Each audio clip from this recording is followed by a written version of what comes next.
Our next speaker is very ready to fire you up.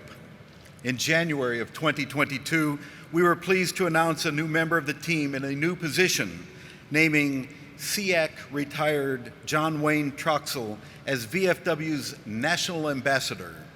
First, what is a SEAC? Logical question. Since 2005, the Senior Enlisted Advisor to the Chairman of the Joint Chiefs of Staff, SEAC, is the rank and position of the most senior enlisted service member in the United States Armed Forces and the principal military advisor to the Chairman and Secretary of Defense on all matters involving joint and combined total force integration, health of the force, and joint development for enlisted personnel. Now, on to the man with the name John Wayne Troxell. A native of Davenport, Iowa, Troxell began his military career by enlisting in the United States Army in 1982 as an armored reconnaissance specialist. During his 38-year career, Troxell served across the country and around the world at almost every position of leadership within the non-commissioned officer corps, to include command senior enlisted leader at the battalion, brigade, regimental, corps, major command, it goes on, sub-unified command, and combatant command levels. His combat experience spans over 3 decades with service in operations Just Cause in Panama, Desert Storm in the Persian Gulf, Iraqi freedom twice, and enduring freedom in Afghanistan. Troxell's career culminated serving as the Senior Enlisted Advisor to the 19th Chairman of the Joint Chiefs of Staff, now retired U.S. Marine Corps General Joseph F. Dunford, Jr., from December 2015 to December 2019, before retiring himself from active service in April 2020. Since retiring, Troxell has not slowed his pace, as he is still in high demand.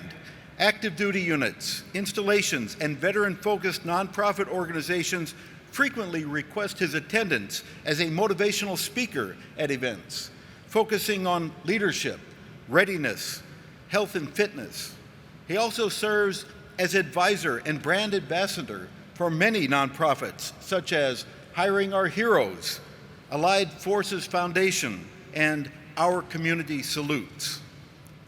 By adding the title of National Ambassador to his already extensive resume, Troxell will engage with audience of service members, veterans, and influencers alike about the benefits and services the VFW offers, such as claims representation for those leaving the military. That's one of the big ones.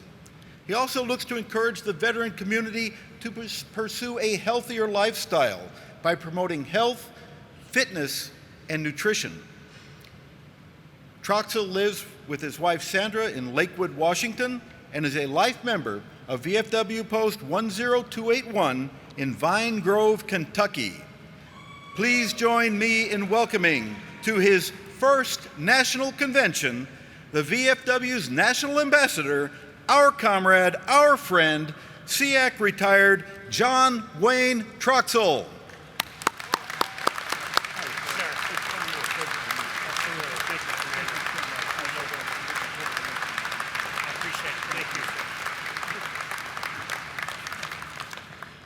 Well, good morning, everybody. How's everybody doing? Oh, come on, let's get fired up here. There's more than New York and New Jersey here. Where's my Iowa folks at? Yeah. Hey, it's truly an honor for me to be here, and most importantly, to stand in front of you as a National Ambassador for the Veterans and Foreign Wars. And to be here for the 123rd National Convention is just truly an honor for me. But I've got to say, it's a special day, like every day is.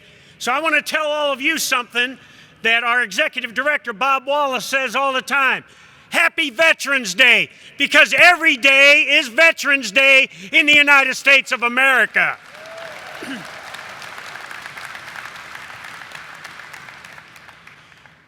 Now, we come together here at this National Convention to kind of look where we've been, what are we doing really good, what do we need to get better at, but more importantly, to chart a path for the future. And I think most importantly, when we come here, is to reaffirm our mission and our vision. The mission of fostering camaraderie amongst our U.S. veterans who have served overseas in conflicts. To serve our veterans and our communities, and to be a pillar of the communities, and to advocate on behalf of all veterans. And we can't forget the vision that we have, and certainly the vision that our Commander Fritz every day gets after. And that's making sure that our veterans get the earned entitlements that they deserve for serving their country. That we continue to respect our veterans for their service, and that finally we recognize the sacrifices that men and women that have served in our military and their families have made.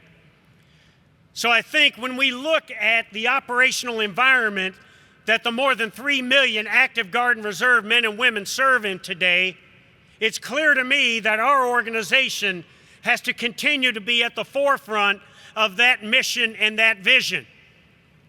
Right now, we're doing a lot of deterrence around the world.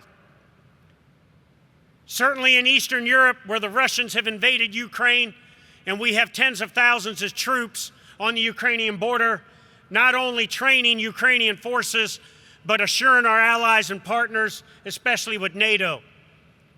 And then how we are continuing to conduct freedom of navigation operations in the South China Sea, in the Indo-Pacific Command area, to make sure we deter any malign influence or aggression from China. And then other places in the world where we continue to do things like over-the-horizon counterterrorism operations or targeted detailed terrorist operations in the Middle East, in South America, and other places, so that we can continue to, one, maintain competitive advantages, and two, continue to defeat terrorists, but most importantly, make sure we look out for our U.S. interests and those of our allies and partners. So it's clear to me that the men and women that are serving now and in the future are going to be the same kind of expeditionary military that we served in during our career.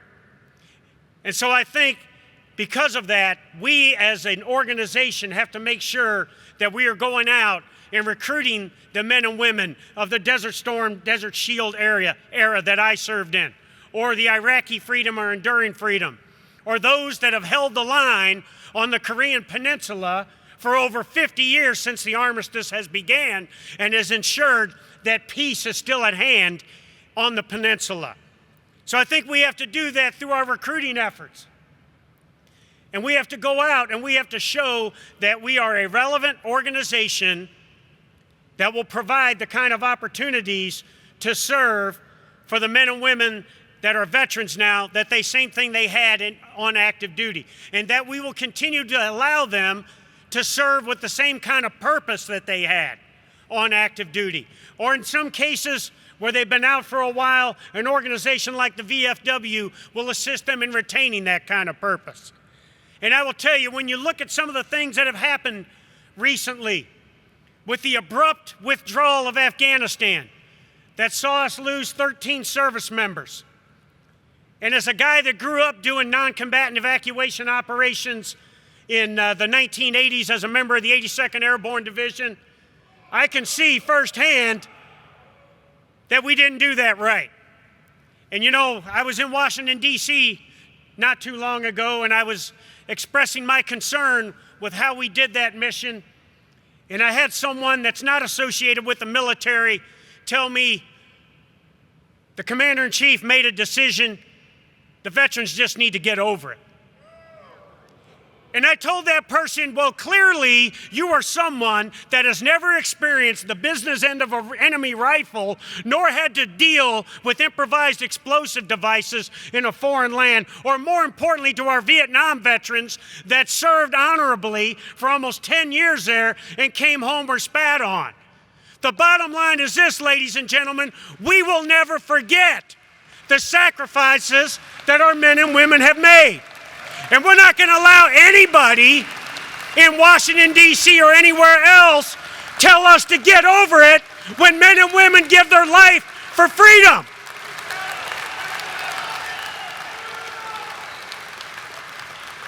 So we got to get out there, ladies and gentlemen, collectively as an organization, the VFW and our auxiliary, to make sure that we are recruiting and bringing in these men and women that are looking for that camaraderie, looking to be part of something that gives them that purpose that they had on active duty. And you heard the Commander-in-Chief talk about my focus on health and wellness. And I think it's extremely important that we look at our organization as one that will get after the wellness of our members and our veterans. And as I've traveled around getting immersed into our VFW post, sometimes I hear comments like, hey, I don't want to be too healthy because I'm trying to maximize my VA disability compensation benefit. That is a myth, ladies and gentlemen. I stand in front of you, 58 years young, 100% permanent and total disabled, and I still get my butt up in the morning and I exercise like all my comrades I saw in the gym this morning. God bless you all for getting after it. And I still get out and do it with the troops.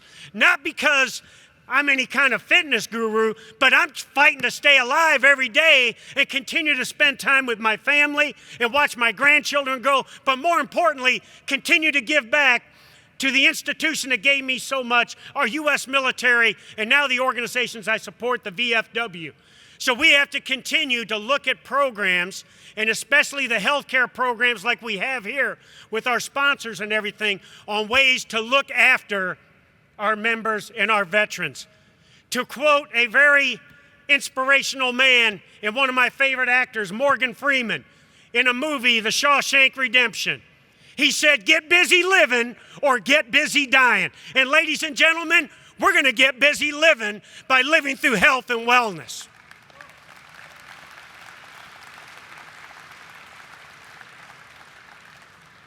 And I'll leave you with this. This great organization was founded by veterans from the Spanish-American War and from the Philippine insurrection and through World War I and World War II to the current present. And we have to continue to honor those men and women that made this organization what it was. And to those that are still a part of this organization, a guy named Tim Green, VFW Post 3519, 94 years old, World War II veteran. He's been a member of that VFW Post for 75 years. 75 years, ladies and gentlemen. So we have to continue to honor our past, continue to honor those that have made the sacrifices before us, but we've got to focus on now and in the future so that the VFW is a relevant organization for years to come. So let's continue to get after business. Let's have a great conference this week, and let's continue to be that organization that does more for veterans than any other in the United States of America. God bless you all. God bless the 3 million active Guard and Reserve men and women in uniform. God bless our 20 million veterans, and God bless the United States of America. Thank you. Boom.